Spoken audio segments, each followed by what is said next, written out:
Okay, I'm going to show you how to change and replace your EGR.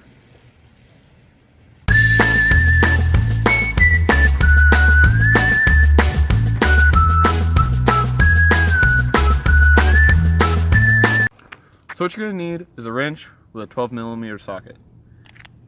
And then the EGR is located right back and in here. I'm touching it with my middle finger right now.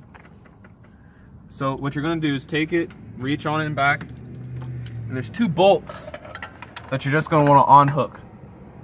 All right.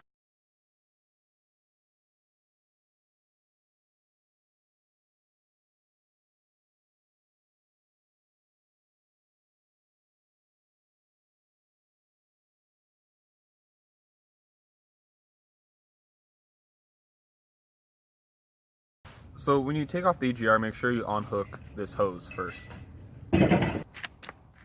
So when you take out the EGR, you want to be careful that this gasket is going to be sitting on it like this, and when you take it out, you want to be careful not to remove this and have this gasket fall into your exhaust.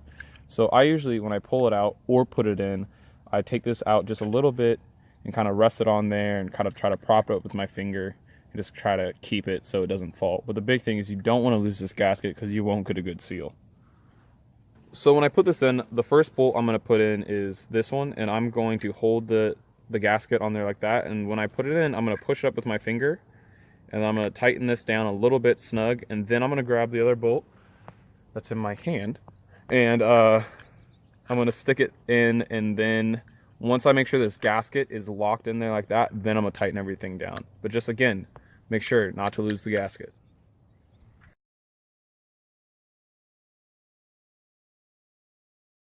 So then I like to use a little quarter-inch socket, just a little bit easier to fit back there, and just make sure I don't over tighten the bolts.